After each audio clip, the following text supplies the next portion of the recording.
Nous vous remercions de vous être connectés et vous remercions d'être avec nous cet après-midi pour ceux qui nous suivent depuis le Canada, les États-Unis d'Amérique. Et cette nuit, pour les bien-aimés qui nous suivent de l'Europe, de l'Afrique et qui nous suivent en Asie, je voudrais ici profiter de l'occasion pour saluer les bien-aimés qui sont en Corée du Sud. Sois béni, bien-aimé. Donc, toi qui nous as appelés, qui nous as envoyé également ta contribution, que Dieu te garde et qu'il te protège. Et je sais que tu es dans un coin reculé, mais nous pensons que notre présence et que notre intervention sur le net, sur les réseaux sociaux, va donc te permettre de pouvoir toujours te nourrir. Je vous avais dit que pendant tout le mois de décembre, je serai pour vous comme un pasteur. Je vous parlerai comme un père. Je dis bien comme. J'ai toujours aimé cette expression. Je vous parlerai comme un père qui est en train de parler à ses enfants. Je ferai en sorte que chacun de vous puisse comprendre et saisir la raison pour laquelle le Seigneur nous a appelés à ces choses. Il est possible que dans nos différentes interventions pendant tout le mois de décembre, que nous puissions faire quelques envols prophétiques sur le plan révélationnel. Mais mon souci est de rester, pourquoi? De rester par terre, de marcher comme Jacob marchait avec toute sa famille. Parce que nous avons un grand travail à faire l'année prochaine en Allemagne. Nous serons également à Lyon et à Bruxelles. Voilà pourquoi je suis en train de vous préparer à ces grands services et à ces grands travaux. Parce que nous croyons que le ministère va donc consister non seulement dans l'explication et dans l'interprétation des Écritures, ce qui est une bonne chose, mais c'est aussi, il faut que nous apportions la solution aux problèmes des hommes. Donc quelqu'un qui est malade, qui est possédé, qui a des difficultés financières, matérielles, spirituelles, il faut que les ministères soient capables de lui apporter la solution à ces problèmes. Voilà pourquoi nous projetons un grand événement. Nous projetons une grande activité portant sur la guérison, portant sur les miracles, portant sur la démonstration de la puissance de Dieu. Nous projetons cela en Allemagne, à Lyon et à Bruxelles. Nous sommes donc dans les préparatifs. Nous allons donc nous voir l'année prochaine, en 2020, pour pouvoir aborder ces questions. Nous sommes en train de nous préparer également pour un grand événement dans le même ordre d'idées à Montréal en été prochain, c'est-à-dire avant notre départ pour l'Europe. Nous ferons également une grande action de guérison, miracle et d'évangélisation à Montréal pour que ceux qui ont des problèmes puissent y trouver la solution. Voilà pourquoi pendant tous ces mois ici, nous nous efforçons d'abord d'épingler le problème des hommes. Regardez bien aimés dans les Seigneurs. L'Écriture dit que lorsque le roi Pharaon d'Égypte a fait les songes, et que dans son songe, il verra cette vache maigre en train d'avaler cette vache grasse, il sursauta dans son sommeil. Et il s'est rendormi à nouveau. Et cette fois-ci, il va donc rêver 7 épis de maïs maigre avalant 7 épis de maïs gras. Il se réveille et la Bible dit que l'âme, l'esprit de Pharaon était troublé. Alors, on chercha quelqu'un qui soit capable d'interpréter les songes, d'expliquer les songes. On ne trouva personne. C'est alors qu'on alla trouver Joseph. Une fois que Joseph a été trouvé,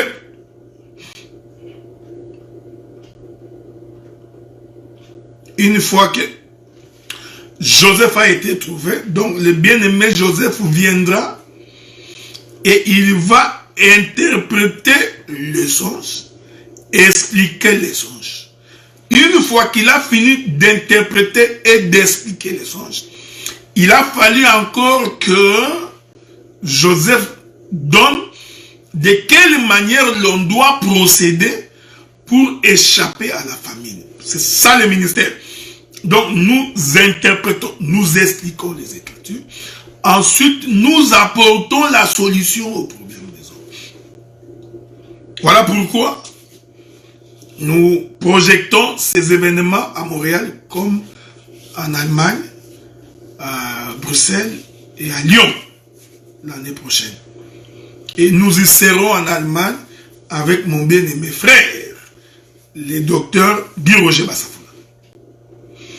Et à Lyon, nous y serons avec mon bien-aimé frère, le pasteur Laurent Tsouka. Et à Bruxelles, nous serons avec les prophètes dont j'étais les noms. Au moment opportun, nous allons révéler les noms. Ceci étant dit, je vais aujourd'hui répondre à la question ou aux questions qui m'ont été posées. Je n'ai pas vu le frère Gloire Bachik en ligne, parce que je répondrai également à sa question aujourd'hui. Donc, mais le frère Serge étant connecté. Souffrez donc que je puisse d'abord répéter la question du bien-aimé Serge, qui m'a posé la question. Il m'a identifié en disant qu'en m'écoutant parler, il pensait écouter un imam. Comme c'est mon bien-aimé, je le connais assez bien. Je sais que c'est pas méchant ce qu'il avait dit. Il a l'habitude de parler comme ça entre frères. Donc, c'était une façon de traduire son inquiétude. Alors, sa préoccupation, c'est que il a voulu savoir, est-ce que si quelqu'un porte un t-shirt, parce que si vous voulez poser des questions, je suis toujours en direct, posez la question. Si je n'ai pas bien répété ta question, bien-aimé Serge, tu pourras toujours m'écrire. Je vais répéter la question pour que l'auditoire puisse nous suivre attentivement. Ceci est très important. Donc, je disais, il a eu l'impression que je me suis présenté comme un imam, d'autant plus que dans mes propos, j'ai essayé de dire et de faire comprendre aux uns comme aux autres que la nudité se comprend comme étant, selon le frère Serge, seulement les parties intimes de l'homme comme de la femme. Et à ce titre-là, j'aime bien les frères, il m'a pris une écriture dans les livres de Genèse. Nous allons lire cette écriture-là dans les livres de Genèse, avec votre permission, bien entendu. J'ai toujours été poli. Allons voir qu'elle nous dit les livres de Genèse, avec votre permission. Vous permettez, hein? Prenons les livres de Genèse.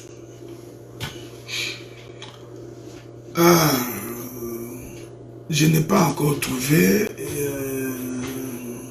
Bon. Donc, souffrez. Souffrez que je trouve cette écriture-là. Ça va nous permettre de pouvoir avancer doucement. Je crois que c'est Genèse chapitre 2. Hein, souffrez, je suis en train de chercher l'écriture pour que nous puissions bien lire cette écriture-là.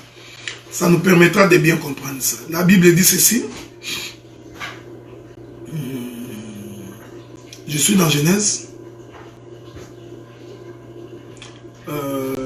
lorsque Adam et Ève ont péché, la Bible dit que le Seigneur les fit un vêtement, hein, en peau de l'animal. Je ne sais pas pourquoi je ne vois pas cette écriture-là. Je suis en train de la chercher. Voilà. La Bible dit, je prends d'abord le chapitre 2, le verset 23, 24 et 25. Il est écrit, et l'homme dit, voici cette fois-ci l'os de mes os, chair de ma chair, on l'appellera femme parce qu'elle était prise de l'homme. C'est pourquoi l'homme quittera son père et sa mère, s'attachera à sa femme, deviendront une seule chair. L'homme et sa femme étaient tous deux nus et ils n'en avaient point honte. Donc, les deux étaient nus. Être nus ici veut tout simplement dire qu'ils étaient non habillés. C'est-à-dire qu'ils n'avaient pas de vêtements. Je précise que ce sont des écritures prophétiques. Il faut faire très attention quand tu es en train de lire cela. Ok? Comme je vous ai dit que je suis en train de marcher avec le peuple, je ne voudrais pas entrer dans la révélation. Parce que vous allez comprendre plus tard qu'en réalité, ils n'étaient pas nus. Hein? Donc, il faut faire attention parce qu'il y a ce qu'on appelle la création. Il y a les mouvements de la formation dans les jardins d'Éden. Quand tu lis noir sur blanc, il est attesté qu'ils étaient nus. Mais ce que j'aime avec le prophète Moïse ajoute un élément prophétique dans ce qu'il dit. Il dit, il n'en avait point honte. Ouais, c'est ici le ministère.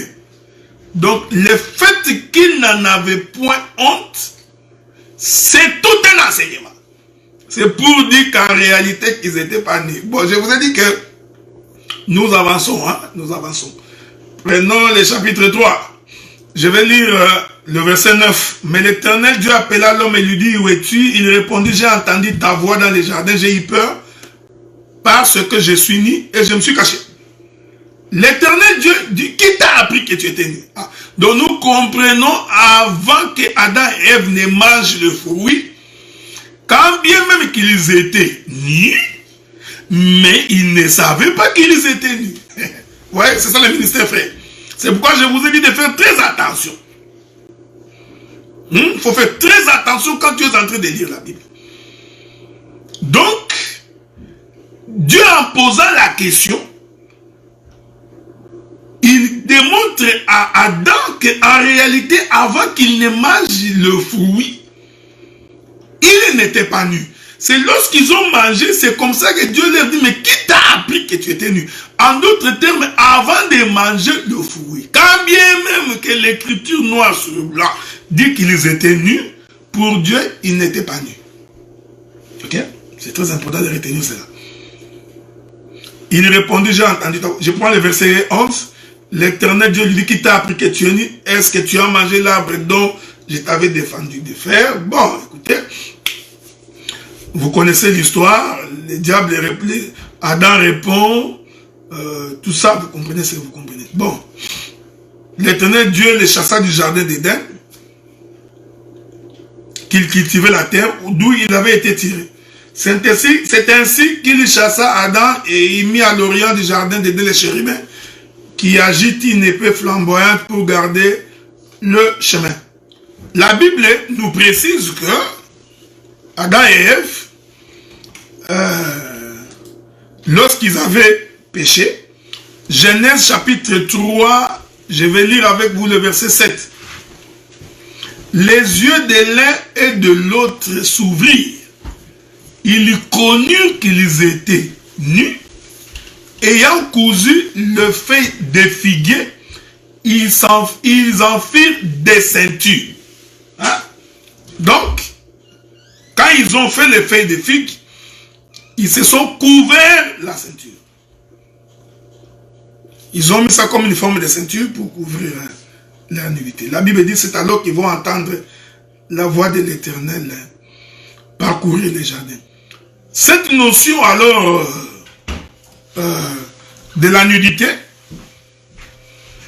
pour certains, ils considèrent que la nudité, c'est lorsqu'on cache les parties intimes. C'est pourquoi je vous avais dit qu'il faut faire très attention quand tu es en train de lire la Bible. Parce que la Bible présente plusieurs formes de nudité. Mon bien-aimé Serge, je t'ai pris de me suivre attentivement. La Bible présente plusieurs formes de nudité. Voilà pourquoi je veux me permettre de prendre quelques écritures dans la Nouvelle Alliance. La Bible dit ceci, que l'Éternel va donc faire un vêtement en peau de l'animal. Il va donc couvrir leur nudité. Alors le bien-aimé Serge dit, la nudité, c'est juste la partie intime, hein, de l'homme comme de la femme. J'avais donc, la fois passée, donné une écriture. Alors, nous sommes partis pour dire que la nudité, selon la Bible, je prendrai d'autres définitions plus tard, n'est pas seulement la partie intime de l'homme comme de la femme. Lorsque les sacrificateurs vous lui ferez un vêtement, hein, le vêtement du sacrificateur va donc partir de la hanche,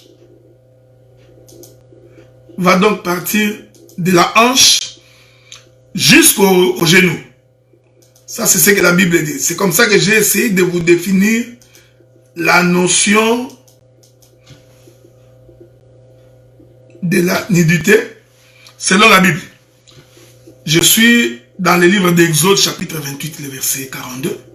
Faites-leur des caleçons de lin pour couvrir leur nudité. Ils iront depuis les reins jusqu'aux cuisses.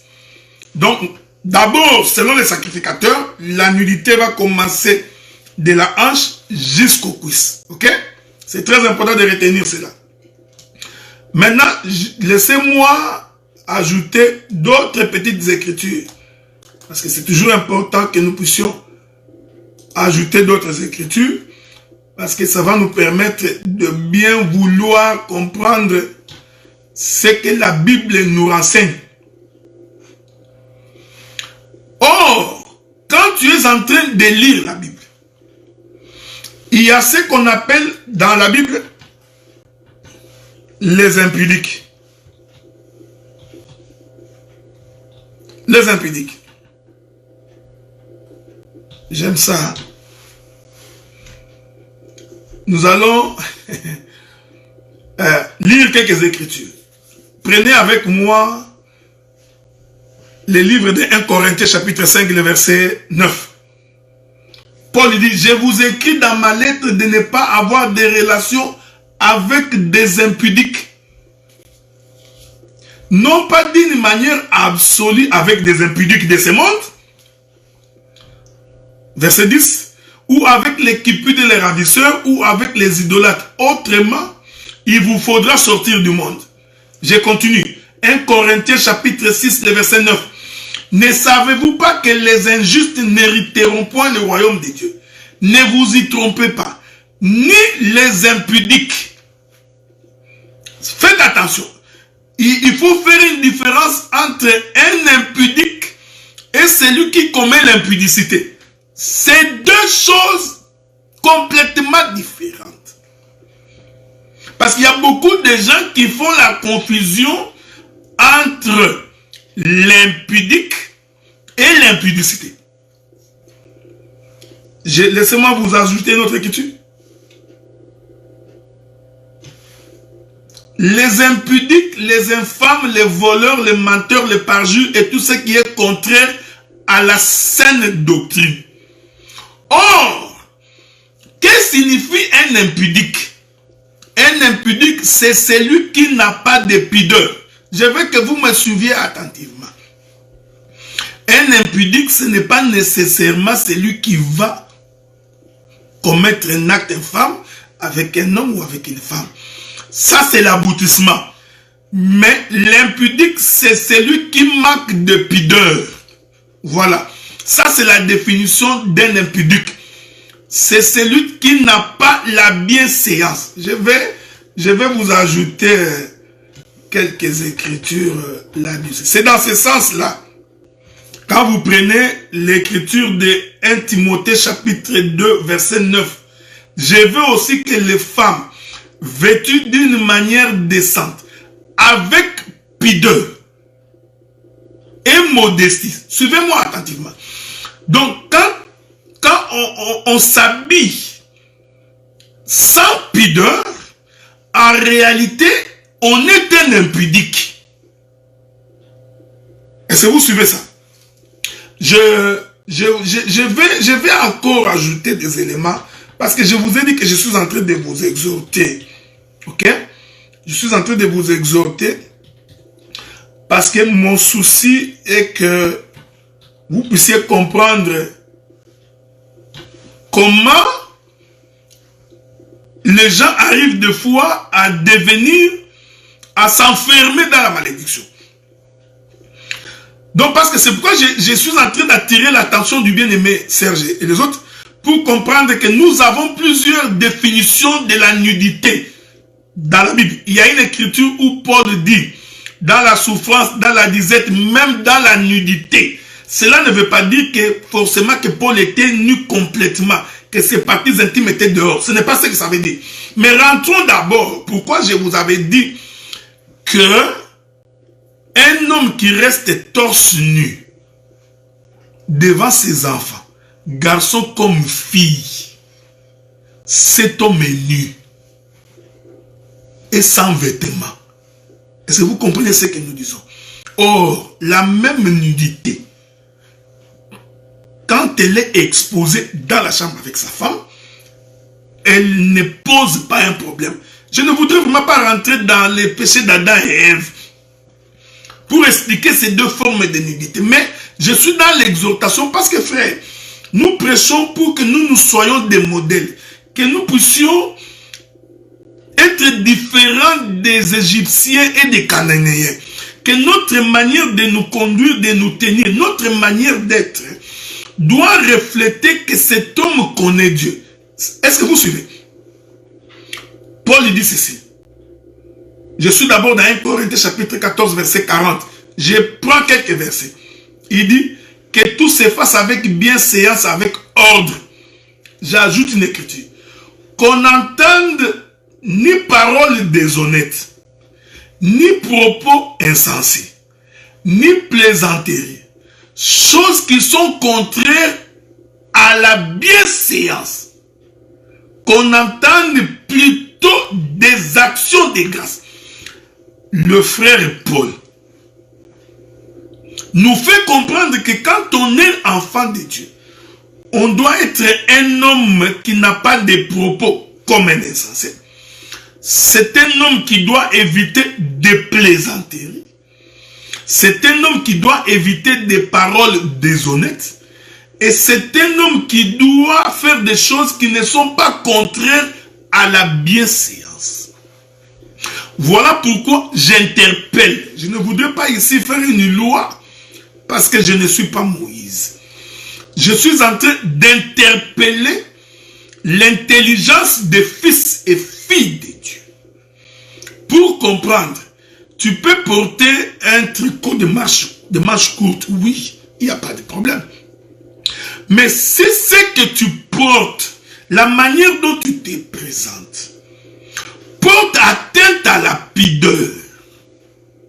Vous comprenez? Donc, que je reste torse nu devant mes enfants, filles comme garçons, c'est un manque de pudeur. C'est ici que j'ai évoqué la notion de la nudité, parce que je vais venir plus tard pour parler de ces choses-là. Donc, c'est malséant. C'est important, je l'ai dit, pour que nous puissions vraiment bien nous faire saisir. Donc, même si tu es parent, tu es maman, père, c'est impudique. Ouais, parce que je vous ai dit qu'un impudique n'est pas nécessairement celui qui va coucher avec une femme sur le lit. Non, non. Un impudique, c'est celui qui manque de pudeur. Donc, lorsque nous voyons un frère qui porte un pantalon qui serre les fesses. Un pantalon qui nous dessine les courbes de ses parties génitales. C'est un impudique. Vous comprenez? Un homme comme ça, la Bible dit qu'il ne peut pas hériter le royaume des cieux. Voilà pourquoi j'ai interpellé les fils de Dieu. Je descends là-bas, frère. J'ai interpellé les fils et filles de Dieu pour faire attention dans leur manière de s'habiller et de se tenir. Vous comprenez? Donc, une femme qui s'habille, les bouts de ses seins dehors, à la manière des hommes, ils trouvent que la femme n'est pas nue. Mais quand nous nous regardons avec l'œil de Dieu, nous comprenons qu'en réalité, elle est nue. Je suis en train de vous préserver de la révélation. Parce que l'écriture de Genèse, mon bien-aimé Serge, tu vas voir que Dieu la Bible dit, je suis en train de chercher l'écriture telle qu'écrit noir sur blanc. Si quelqu'un me la trouve, il peut me l'envoyer. L'écriture, quand Dieu fait porter la peau de l'animal à Adam et Ève. Mais, remarquez que, quand on lit noir sur blanc, les seins de la femme n'étaient pas couverts. Quand ils ont fait leur habit en feuilles de figues, ils se sont fait une ceinture pour couvrir les parties génitales. En d'autres termes, si on lit noir sur blanc, c'est que Ève était restée torse nu. On pouvait voir ses seins. Donc, si on essaie de comprendre cette écriture-là noir sur blanc, nous pouvons dire aujourd'hui qu'une femme dont les seins sont dehors n'est pas nue. Si la nudité ne peut se comprendre que comme étant le parties intime. Je suis d'accord avec vous que les parties intimes aussi font partie de la nudité. Ce qui est vrai. Mais, soyons spirituels pour comprendre que même les seins d'une femme exposée, c'est sa nudité. Et cette notion de la nudité, je suis en train de la lier à la notion de l'impudique. J'aime ça. Regardez, frère. Lorsque, vous savez, Dieu est bon, hein? Lorsque Adam et Ève ont fait leurs vêtements à eux, ils ont seulement mis la ceinture pour couvrir les parties intimes. Mais Dieu n'a pas fait comme Adam et Ève. Est-ce que vous avez lu ça, frère Serge? L'Éternel Dieu fit à Adam et à sa femme des habits de peau. Il les en revêtit. La Bible ne dit pas que Dieu n'a couvert que les parties intimes. Non, non, non, non, non. Dieu les a complètement habillés. Est-ce que vous voyez ça, frère? Je vous ai dit que je n'entre pas dans la révélation parce que je peux entrer dans la révélation. Pour expliquer que l'homme est habillé en entier. Mais essayons de ne pas entrer là-bas parce que mon problème à moi, c'est que je voudrais exhorter d'abord. Adam et Ève, et en se couvrant, ils n'ont couvert que les parties génitales. Vous comprenez? Comme nous avons l'évangile de le pourquoi. J'ai l'explication pourquoi ils n'ont couvert que ça. Parce qu'ils ne voyaient pas bien. Mais quand Dieu vient, la Bible dit que Dieu les revêtit. Je t'informe ça d'abord, comme ça. Dieu les avait revêtis complètement. Adam et Ève étaient complètement vêtus. Et ils étaient vêtus avec pudeur, modestie et décence. Et ça, vous comprenez ce que nous disons. Voilà pourquoi tu verras que ces deux coutures sont totalement différentes. Voilà pourquoi je reviens sur ma préoccupation. Je continue toujours à vous dire, frère, ici, mon problème à moi, c'est que nous voulons avoir les modèles de Dieu. Nous voulons, même si nous vivons dans le monde, que nous n'oublions pas, que nous ne puissions pas oublier que nous ne vivons pas comme les gens de ce monde. Voyez-vous, frère, c'est très très important. C'est pourquoi je vous avais donné l'écriture de Lévitique chapitre 18. Je vous avais dit ceci. Lévitique chapitre 18, je reprends cette écriture-là. Le premier verset, je vous avais dit, l'Éternel parla à Moïse et dit, parle aux enfants d'Israël et tu leur diras, je suis l'Éternel votre Dieu. Vous ne ferez point ce qui s'est fait dans les pays d'Égypte où vous habitez. Vous ne ferez point ce qui s'est fait dans les pays de Canaan où je vous mène. Vous ne suivrez pas leurs usages. C'est pourquoi j'attire votre attention. Remarquez aujourd'hui, frère, tous les pantalons des hommes aujourd'hui sont des coutures gays. C'est des coutures homosexuelles. On nous fait tous des pantalons du genre qui serrent les fesses, des pantalons du genre des petits pieds. Même quand tu achètes un pantalon qui est un peu là, toi-même tu vas chez les tailleurs. Tu coupes pour que les pantalons soient sur mesure. Comme on dit, sur le corps. Vous voyez? Donc, au point où un homme peut être en train de marcher, tu le regardes par derrière, tu as l'impression que c'est une femme qui marche. Parce que la couture de son pantalon, la manière dont les pantalons sont faits aujourd'hui, même pour les hommes de Dieu, même les jeans, il y a à l'époque où nous on portait des jeans, tu as la possibilité de mettre ta ceinture au nombril. Mais aujourd'hui, tous les pantalons, il est impossible. Ils ont raccourci la distance de la partie génitale jusqu'au nombril, au point où ça devient petit. Maintenant, le pantalon est presque taille basse. Je vous informe, mes frères, ces choses sont inspirées des mondes diaboliques. C'est inspiré du monde des démons. Voilà pourquoi, quand tu veux t'habiller, il faut que tu fasses attention. Donc, tu te rends compte que les pantalons étaient un peu de taille basse. Essaie de mettre une veste un peu plus élancée, mais une chemise pour que nous puissions voir la pudeur et la modestie. C'est tout ce que nous demandons, frère. Donc, nous demandons qu'il y ait de la pudeur et de la modestie. C'est comme ça que j'ai appelé, c'est comme ça que je suis allé toucher la partie de la nudité. Pour dire que la nudité, ce n'est pas seulement les parties intimes, c'est la découverte du corps. Donc, quand le corps est découvert, vous comprenez, je suis ici dans la limite. C'est pourquoi je ne voudrais pas vous faire une règle. Donc, déjà, quand nous pouvons voir tes aisselles, ça je parle aux sœurs. Quand une sœur s'habille avec des robes, des habits à bras cassés, hein? La notion de la pudeur est à la limite, frère. Voyez-vous, frère, c'est à la limite. Bon, quand tu vas soulever ton bras pour chanter, la règle des bienséances, je vous ai donné l'écriture de Paul. Paul dit, ne faites rien qui est contraire à la bienséance. Donc cette règle des bienséances nous interdit de voir une femme qui lève sa main dont nous pouvons voir tous les poils qui sont sous ses aisselles. S'il y a encore des gens qui ont encore des poils sous les aisselles, parce qu'aujourd'hui tout le monde est en train de se raser. C'est pas bon. Tu vois? Tu sais déjà que la forme de ton corps, tes courbes sont attirantes. Alors, tu portes une robe, mais une robe tricot. Oh, la robe tricot est sur mesure, elle colle au corps. Vous comprenez, frère?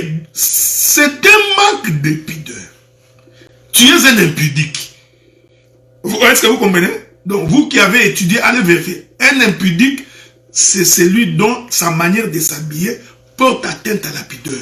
Donc, quand une partie de ton corps, les parties qui sont censées être cachées, sont à découvert, c'est la notion de la pudeur qui pose un petit problème. Mais si tu es dans la maison avec ta femme, que tu sois en cinglé ou en culotte, que nous pouvons voir tes gros mollets, c'est comme moi la fait, j'ai des gros mollets. Bon, maintenant, même si on fait semblant, et que tu viens chez moi avec ta femme, tu me trouves moi en culotte avec des gros mollets, c'est impudique, frère. Ça manque de la pudeur. Vous comprenez? Donc, la sœur, nous venons chez toi, si tu es avec ton mari, oui. Maintenant, j'ai attiré votre attention parce que la nudité du père comme de la mère ne peut pas être découverte par les enfants. C'est très important. Pourquoi? C'est que, vous savez, je vais vous donner une petite exhortation. Vous savez, aujourd'hui, nous sommes pris dans les interprétations, les explications des Écritures. Nous sommes pris dans... Vous comprenez, frère? Donc, le crocodile, l'hippopotame. Nous avons perdu la notion de la spiritualité. Nous sommes devenus beaucoup plus charnels. Moi, j'ai toujours dit qu'aujourd'hui, l'évangile est devenu comme l'émission des génies en herbe. Les gens sont en train de courir pour faire des démonstrations. Ouais, c'est les génies en herbe. Tu vois, moi, je connais beaucoup. Moi, je peux expliquer ceci. Je suis capable de dire ceci. Nous sommes dans l'émission des génies en herbe. Surtout les enfants qui sont nés dans les déserts. Parce que nous avons des enfants qui sont nés dans les déserts. Ces enfants-là qui sont nés dans les déserts n'ont jamais connu la circoncision. Ils n'ont jamais connu l'esclavagisme. Ils ne nous ont pas vu traverser la mer Rouge. Alors ces enfants-là qui sont nés dans les déserts, à un moment donné, il faut que nous nous arrêtions, que nous campions pour circoncire tous ces enfants. Voilà pourquoi vous allez voir dans cette génération, il y a des gens qui expliquent les Écritures, mais qui sont impolis. Il explique l'Écriture, mais il est irrespectueux. Il explique l'Écriture, mais il aime les péchés. Il explique l'Écriture, mais il vit les péchés. Ouais? Ce sont des enfants qui sont nés pendant la marche dans les déserts, qui n'ont pas traversé la mer Rouge. Ouais.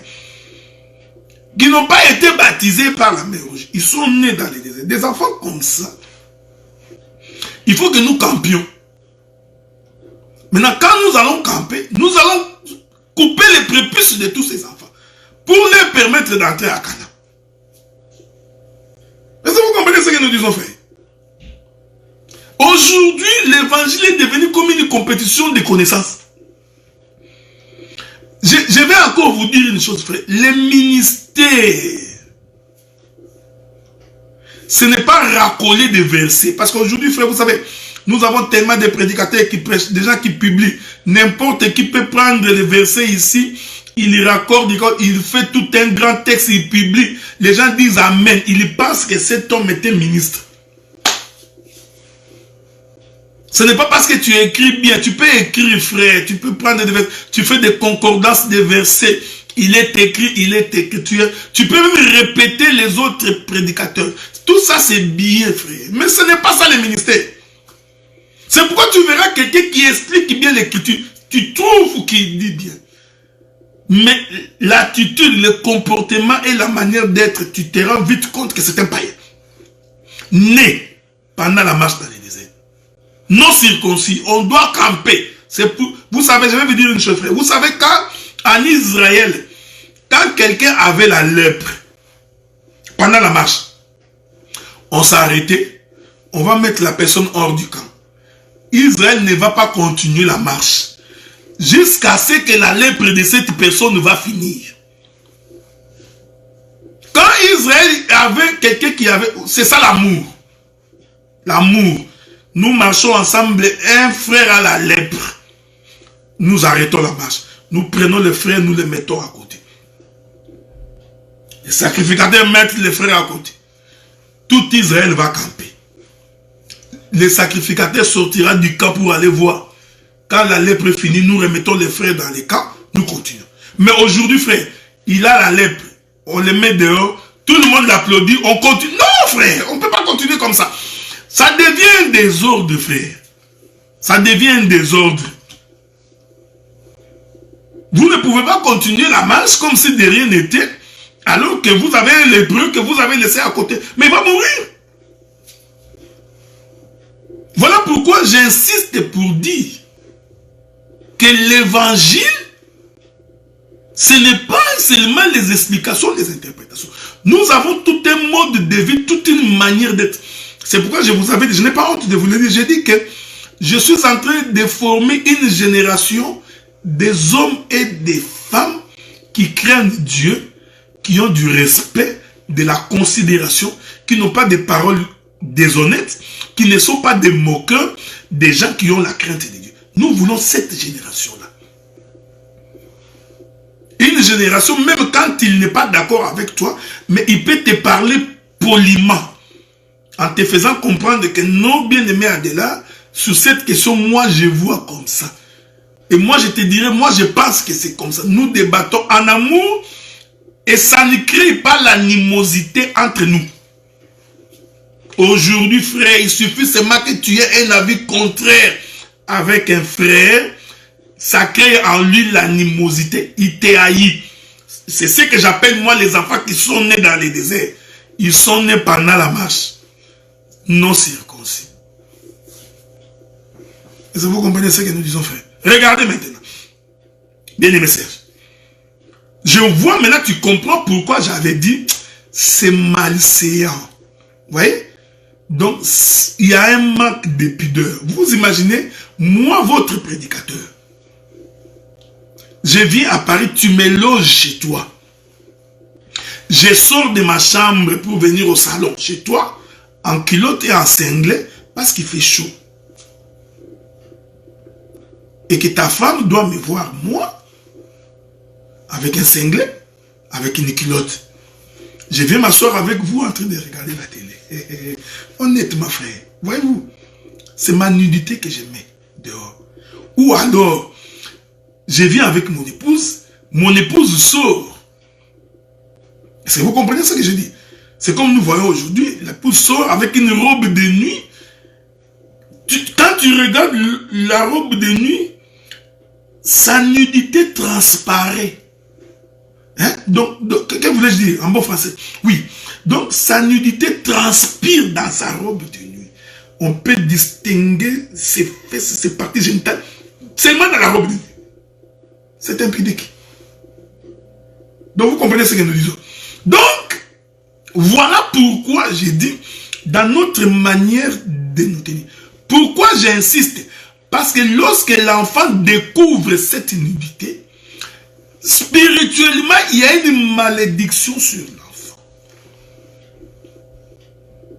C'est pourquoi Dieu avait interdit que l'enfant ne découvre pas la nudité de son père. Aujourd'hui, nous sommes étonnés. Nous-mêmes, à l'époque, on grandissait.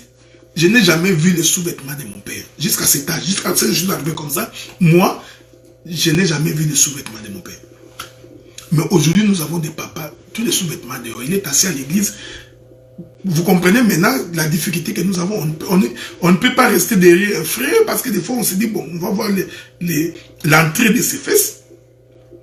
La sœur est habillée en pantalon. La blouse qu'elle a portée, elle est très courte. Quand elle s'assoit, nous voyons l'entrée de ses fesses. Non, frère. C'est ce que vous... Bon, je m'excuse beaucoup, mais le bien-aimé Paul dit déjà, comme ça, vous n'allez pas hériter le royaume. Il dit que vous êtes des impudiques. Est-ce que vous comprenez ce que nous disons? Hein? Je vais répéter cette écriture-là pour une bonne saisie. C'est ce qu'il dit. Je vous ai dit que je suis en train de vous exhorter, hein, donc je ne suis pas en train d'entrer dans les détails d'ordre prophétique. Parce que nous préparons tout un événement. Vous comprenez? Donc, c'est pourquoi la Bible dit, je suis dans Hébreux chapitre 13, verset 4, que les mariages soient honorés de tous et les lits conjugales exemptes de toute souillure, car Dieu jugera les impudiques et les adultères. Donc un impudique, c'est celui qui n'a pas de pudeur. Or, quand quelqu'un n'a pas de pudeur, il finira par... Est-ce que vous comprenez ce que nous disons? C'est spirituel, frère. Donc, quand déjà une femme a tendance à voir mon bras, il voit mon sein, il voit la partie de mon torse, vous voyez, je suis impudique. Ça va dans sa tête là, parce que c'est un humain. Il a la chair et le sang. Dans sa tête, il y aura des défilés. Donc, les défilés diaboliques vont déjà commencer à passer sur sa tête. On finira par l'adultère. Je vous l'ai dit, parce que lorsque nous toucherons les éléments de l'homme qui va avec l'homme, la femme va avec la femme, cela commence par une forme de promiscuité. Est-ce que vous comprenez ce que nous disons? Maintenant, je réponds à la question du bien-aimé Gloire Bachika. Et la question du frère Serge à propos de la plage. Maintenant, écoutez frère. Je vous ai dit ceci. Relier la notion de la pudeur à la vie de la craintivité. C'est pourquoi je vous ai toujours dit que moi, quand je présente les choses, je ne voudrais pas te donner une loi. Ça va être très difficile pour toi. La plage n'est pas mauvaise. La plage en soi, ce n'est pas une mauvaise chose. Mais, par la notion de la pudeur, il faut te poser vraiment la question. Qu'est-ce que tu iras voir à la plage? Enlevons d'abord le fait que toi, je te mets d'abord à côté. Toi, tu es chrétien. Tu vas à la plage. La plage n'est pas mauvaise. Tu trouveras à la plage des hommes et des femmes qui sont nus, à demi nus, frères. C'est ici que je suis en train d'interpeller votre intelligence. Tu es assis, toi et ta femme. Une autre femme avec des grosses fesses. Que tu as toujours rêvé dans ta jeunesse. Qui est en train de passer. Ta femme à côté. Que tu le veuilles ou pas, ton regard va être tourné. Je te demande d'être prudent, frère. C'est tout ce que je te demande. Je t'ai pris tout simplement d'être prudent. Ou alors, est-ce que nous pouvons pousser ces choses un peu plus loin? Tu vas dans la plage avec les frères et les sœurs de l'église. La femme du ministre. Ou les mamans, les femmes plus âgées. Parce que nous avons dans l'église les femmes qui sont plus âgées que nous. Et que ces femmes viennent à des minutes dans une plage. Je vais dire la question d'un frère qui m'a été posée ici. Bien-aimé Josué dit, alors quand la femme est avec d'autres personnes que son époux dans la maison, est-il mauvais pour elle d'être en robe de nuit, un transpalette? Oui, oui. Je crois que c'est malséant. Hein, bien-aimé Josué. Quand tu as des visiteurs à la maison, la robe de nuit finit avec la robe de nuit dans ta chambre. Mais si cette robe de nuit est aussi... si ça ne transpire pas la nudité, je comprendrai. Mais vous savez qu'il y a des robes de nuit qui transpirent la nudité. Hein, et qui sont à moitié transparentes. Je conseillerais, par rapport à la doctrine, c'est-à-dire de la pudeur et de la bienséance, je préférerais que quand tu as des visiteurs, ne pas les faire. Je vous donne un exemple. Si moi je viens chez toi, passer des vacances, je vais venir en Europe bientôt, ou je vais en Amérique, je viens dormir chez toi, je sors de la chambre là où tu m'as mis pour venir regarder la télé en culotte de nuit.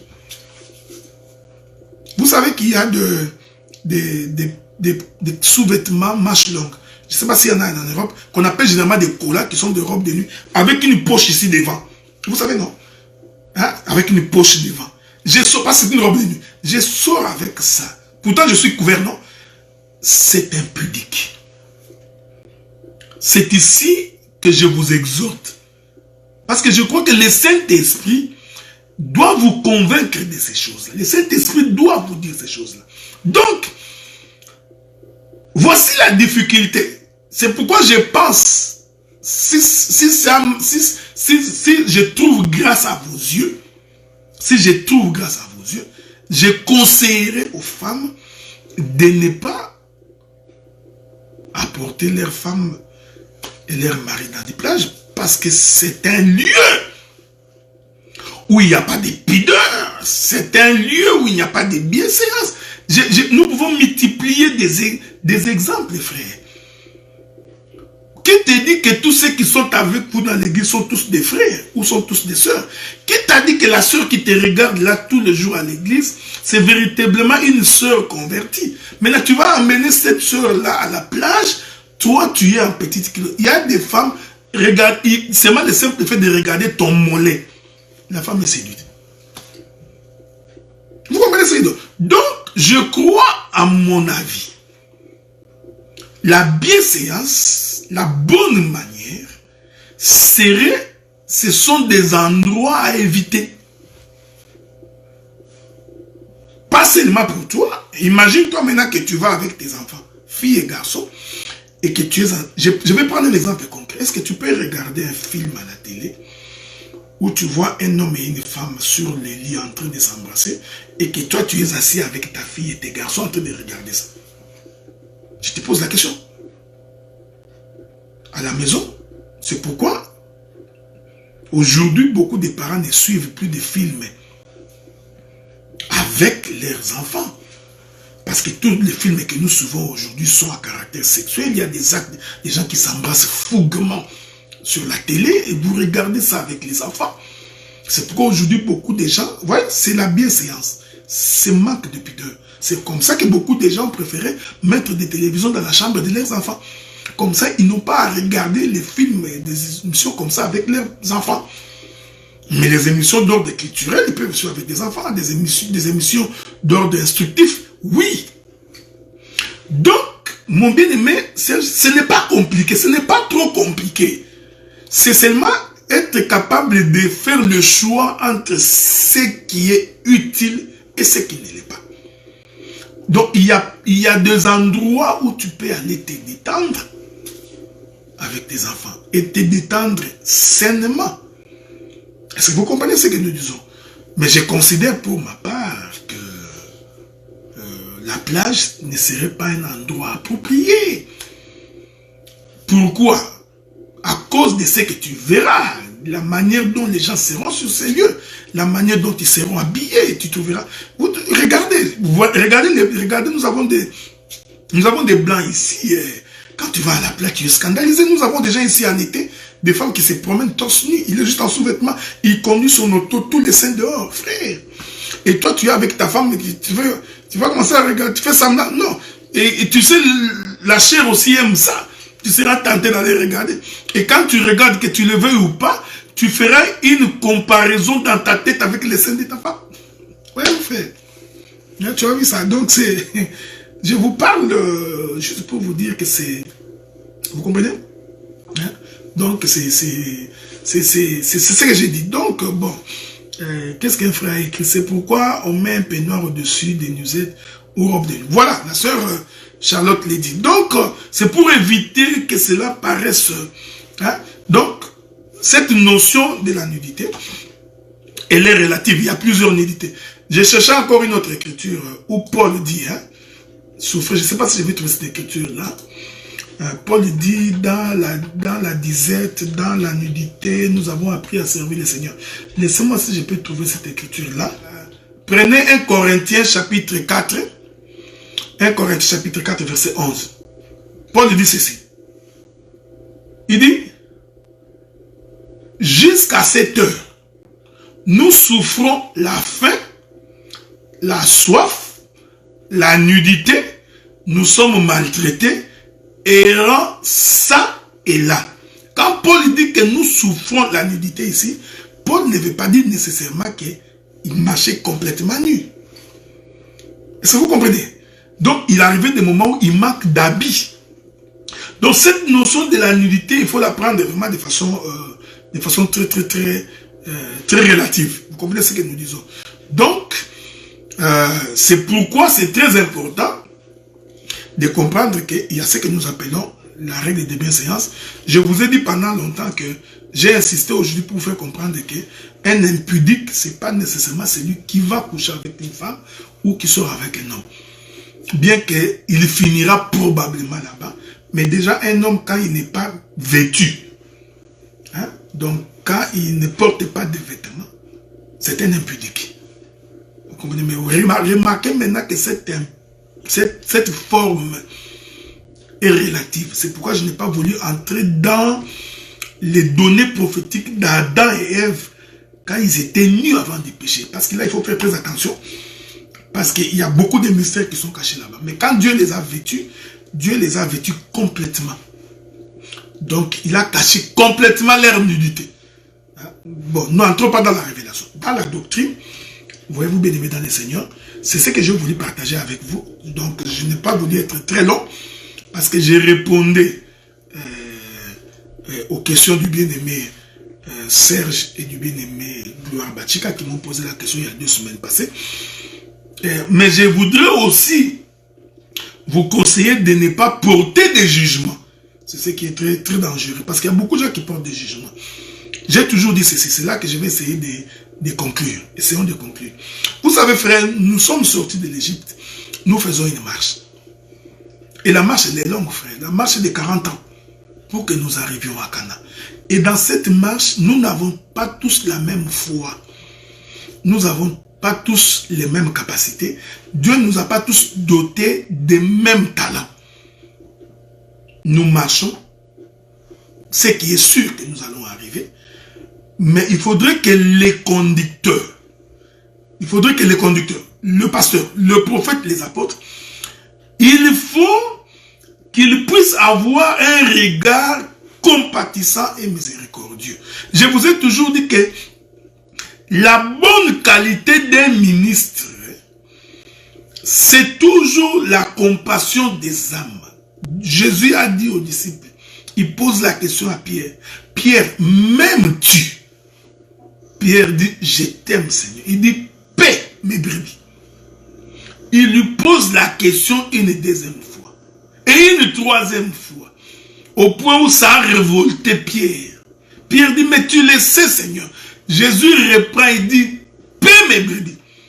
Ce que je vous dis là est très important. Quand on est ministre de la parole, il faut avoir la compassion du peuple. Et cette compassion du peuple te permet d'avoir un regard miséricordieux et de considérer la marche de tout un chacun. Nous avons des frères qui sont très aptes et prompts, mais nous avons aussi des bébés. Nous avons aussi ceux qui sont encore faibles dans la foi. Voilà pourquoi un ministre de l'évangile, il doit être capable de rassembler tous ces gens, de les ménager pour que nous puissions tous arriver à Canaan. C'est comme ça que j'interpelle les inspecteurs de Facebook. J'interpelle les Colombos des réseaux sociaux pour dire tout ce que tu vois dans nos différentes églises. Il faut faire attention pour porter un jugement.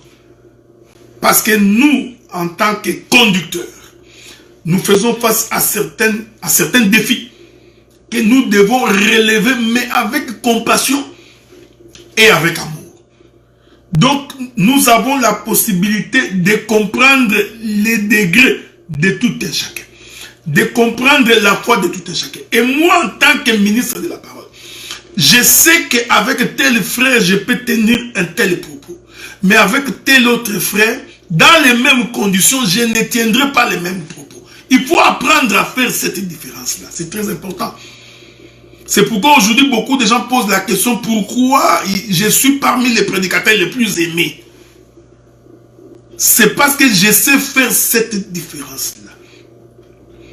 Voyez-vous, frère, je sais supporter le faible pour les amener vers. Je ne porte pas de jugement hâtif. Vous comprenez, frère? C'est très, très important. Donc, c'est pourquoi les bien-aimés Moïse, avant de conduire le peuple, Dieu l'a d'abord fait passer 40 ans chez les Madianites, en train de paître les troupeaux de son beau-père. Donc Moïse, c'était un travailleur de son beau-père. J'ai toujours dit, si tu veux épouser une femme, il faut que tu sois le travailleur de son père. Ça, c'est l'évangile, frère. Donc quand ton beau-père te dit, va faire les champs de maïs, va faire les champs de maïs. Il dit, lave mes vêtements. Lave les vêtements de ton beau-père. Sans être travailleur de ton beau-père, tu ne peux pas hériter. Tu ne peux pas avoir la femme. J'aime ça, frère. Tu vois, c'est ça l'évangile. Ça là, il faut être un joueur pour expliquer ces choses. Donc Moïse a été le travailleur de son beau-père. Et il était en train de paître les troupeaux de son beau-père. Donc Moïse connaissait les brebis. Il savait que cette brebis était têtue. L'autre brebis marche lentement. Celui-là, il va tout le temps manger à côté. Et il était en train de gérer pour qu'aucune de ces brebis ne puisse se perdre. Est-ce que vous comprenez ce que nous disons, frère? C'est très, très important. C'est comme ça, quand il a conduit Israël, c'était un homme patient. Quand tu n'as pas la patience, tu ne dirigeras pas une église, frère. Parce que nous ne dirigeons pas des hommes, nous dirigeons des esprits. Alors quand tu n'es pas un homme patient, tu ne diriges pas. La patience, c'est la vertu d'un véritable ministre. Voilà, bien-aimé Serge, bien-aimé Gloire Bachika. Je crois avoir répondu à vos questions. Et je crois aussi que tu as compris que je ne suis pas un imam, hein, et que tu n'étais pas dans une mosquée. Voyez-vous, frère? Donc c'est la vie de la craintivité. Cette chose est valable à la fois pour les hommes et pour les femmes. Les jours où le Seigneur nous donnera la possibilité, je reviendrai sur la notion de la pudeur, de la décence et de la modestie. C'est très important. Maintenant, introduisons notre prédication de samedi prochain. Je vais juste donner les Écritures. Nous allons en parler le samedi prochain. Lévitique chapitre 18, du verset 10, je descends. Je vous donne juste la lecture. On en parlera le dimanche prochain. Non, le samedi prochain. Parce que mon objectif, c'est d'aller démontrer comment les gens sont liés. Comment les liens de la malédiction a emprisonné beaucoup de jeunes frères et beaucoup de jeunes sœurs. Au point où ils sont entrés dans des mariages, ils ont des difficultés. C'est très important. Il est écrit, verset 10, Lévitique 18. Tu ne découvriras point la nudité de la fille de ton fils ou de la fille de ta fille, car c'est ta nudité. Donc, un grand-père qui va découvrir la nudité de sa petite fille. L'Éternel est contre ça. Verset 11. Tu ne découvriras pas la nudité de la fille de la femme de ton père. Ah!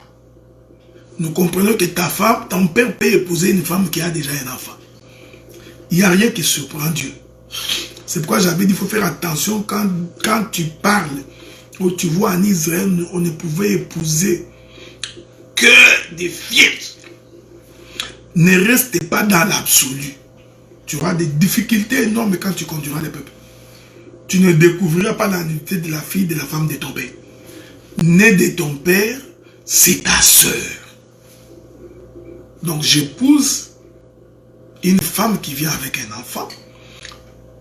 Est-ce que vous comprenez ce que nous disons? Et que moi aussi j'ai un enfant. Cet enfant-là, c'est la sœur de mon enfant. Donc nous avons des gens qui sont sortis avec les filles de la femme de leur père. Oh non, nous n'avons aucun lien. Ce n'est pas mon sang. Il n'y a rien entre nous. Faites attention. Verset 12 et 13 pour finir. Tu ne découvriras point la nudité de la sœur de ton père. C'est la proche parente de ton père. Tu ne découvriras point la nudité de la sœur de ta mère, car c'est la proche parente de ta mère. Doctrinalement, tu ne peux pas aller voir la cuisse de ta tante, maternelle ou paternelle. Non! Nous avons des jeunes garçons, quand nous étions encore au Congo, quand sa tante est en train de se lever, l'homme est en train de regarder dans les trous. Il va dans les trous de la douche. Vous connaissez les douches du Congo à l'époque, non? Il va dans le trou de la douche, il regarde pour voir la nudité de sa tante. Tu viens de t'attirer une malédiction. Aujourd'hui, tu te poses la question pourquoi beaucoup de tes affaires ne marchent pas. Tu te poses la question pourquoi telle chose n'avance pas. Tu n'as pas encore compris. Voyez-vous, tu n'as pas encore compris que ce que tu avais fait t'a attiré la malédiction. Et je vais démontrer dans ma marche qu'il y a des péchés pour lesquels, pour être délivré, il faut que tu confesses. Il faut que tu parles à un homme de Dieu. Voici ce que j'ai fait. Je toucherai les éléments des avortements, des choses comme ça. Nous avons des jeunes soeurs qui ont avorté, qui ont avorté. Aujourd'hui, ils sont mariés, ils ne conçoivent pas. Ils vont chez les médecins. Les médecins trouvent qu'il est correct. Ses ovaires sont normaux. Sont normaux. Et ses ovules de bonne qualité. Mais la femme ne conçoit pas. Parce qu'il y a des péchés qu'elle a commis, et ces péchés ont attiré la malédiction. On en parlera. Il y a des femmes comme des hommes qui ont couché avec des hommes des sciences occultes, des démons du monde des ténèbres, et il y a emprise diabolique sur son âme sans se rendre compte. Ce sont des choses que je voudrais que nous parlions parce que nous ferons des véritables prières de délivrance en 2020 au regard de tous ces éléments-là. J'ai fini par le verset 13. Tu ne découvriras pas la nudité de la sœur de ta mère, car c'est ta proche parente de ta mère. Même si ta tante maternelle est moins âgée que toi, ce n'est pas ton ami. Voyez-vous, tu ne peux pas aller toucher son sein, toucher ses fesses. Ces choses-là, c'était la pratique des Égyptiens et des Cananéens. L'Éternel Dieu est interdit de les faire. Voilà, bien aimés dans le Seigneur. Vous avez été nombreux, comme d'habitude, à nous suivre ce samedi. Laisse que le Dieu du ciel puisse vous bénir, qu'il vous garde et qu'il vous protège. Nous allons nous fixer rendez-vous pour les samedis prochains. Je vous ai dit que tous les mois de décembre jusqu'en janvier, j'ai fait la pastorale. Hein? Oui, je parle comme un pasteur. Donc, ça permet également que vous compreniez comment parle un pasteur. Parce que les gens sont tellement habitués à écouter les docteurs. Ils pensent que toute la Bible, c'est seulement des révélations. Voilà pourquoi je descends pour que vous compreniez que nous avons aussi la maîtrise pastorale. Nous pouvons aussi parler comme un pasteur. Nous pouvons aussi parler comme un évangéliste. Vous allez, que le Seigneur nous aide, on en parlera. Est-ce que la présentation des nouveau-nés dans nos assemblées est-il possible de nos jours? Une très très belle question. Et je ne pense pas que la présentation, je réponds à la question, la présentation des nouveau-nés dans nos assemblées, quand vous en faites une tradition et une coutume, c'est que vous n'avez pas compris les Écritures. Certains ont toujours prétendu, tu vois, Jésus, on était venu le présenter au temple. Faites attention. Parce que la présentation de Jésus au temple, c'est une autre question. C'est une autre portée.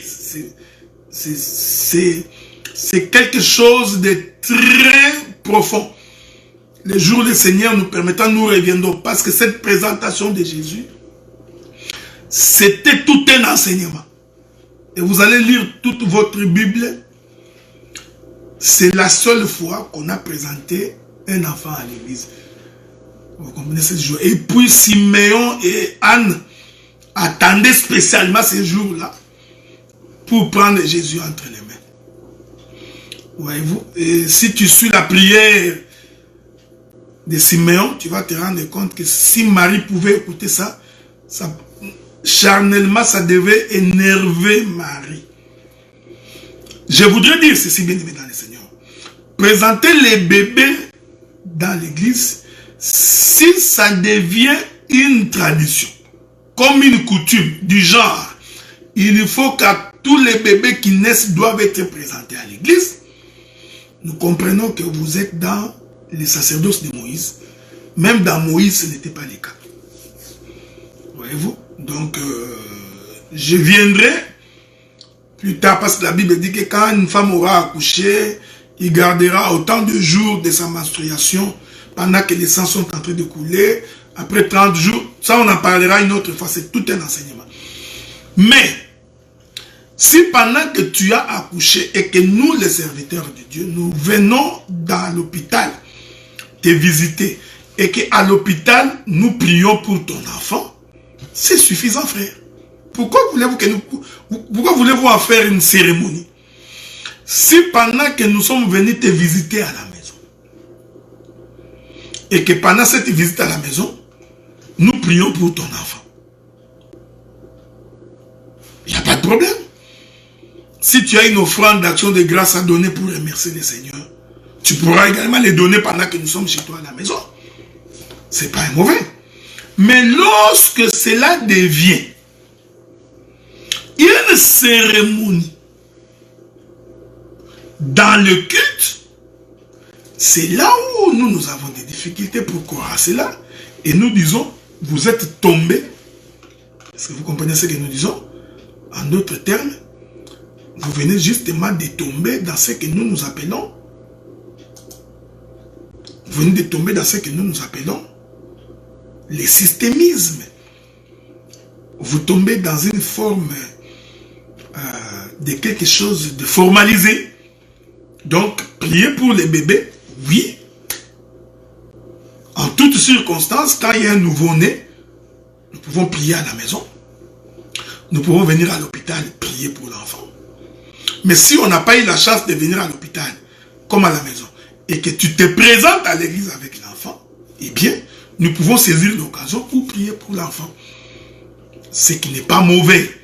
Mais si vous en faites une loi, que tous les enfants qui naissent doivent obligatoirement être présentés à l'église, moyennant une offrande d'action de grâce, vous êtes des religieux. Vous êtes ce que moi j'appelle les talibans. Est-ce que vous comprenez ce que nous disons? Donc voilà un peu la réponse à ta question. Donc c'est pas mauvais de prier pour les enfants qui viennent de naître. Vous les recommandez au Seigneur, mais nous pouvons le faire en tout temps. Nous pouvons le faire à la maison, nous pouvons le faire à l'hôpital. Donc si ça se présente occasionnellement à l'église et que vous êtes arrivé qu'on n'a pas eu le temps de prier et que vous voulez que nous prions pour l'enfant, nous pouvons prier pour l'enfant. Hein? Donc tout comme nous pouvons envoyer juste un serviteur aller te voir à côté et prier pour l'enfant, c'est pas mauvais. Mais si nous en faisons un élément du culte obligatoire, vous comprenez que nous sommes en dehors de la parole. Voilà, je crois avoir répondu à ta question, bien-aimé dans le Seigneur. Je voudrais vous souhaiter un bon week-end. Bon week-end à mon frère bien-aimé Serge. Je t'aime bien. N'oublie pas que tu as une émission avec le frère Fred, bien-aimé Serge et bien-aimé Blaise. Je vous demande de faire un suivi. Ça nous aidera pour que nous puissions mettre notre radio finalement en marche. Je vous ai dit, la partie, les frais pour la conception de la radio, nous avons fini. J'ai tout ça, une grande partie a déjà été versée. J'attends qu'on finalise la radio. Une fois qu'elle sera finalisée, il va juste nous rester l'argent de l'ordinateur Mac Pro. Je refuse les Toshiba. Ça coûte moins cher, je refuse ça. Je voudrais un Mac Pro qui nous coûte entre 1300 et 1500 $. Cela va nous permettre, une fois que la radio, nous l'installons sur l'ordinateur et je vais essayer de déléguer les pouvoirs à d'autres frères, entre autres les frères Jimmy Grasse, pour que nous puissions faire fonctionner cette radio au bénéfice de tout le peuple, de toutes les nations et de toutes les langues. Voilà, que le Seigneur Dieu du ciel vous garde et qui vous protège par le nom du Seigneur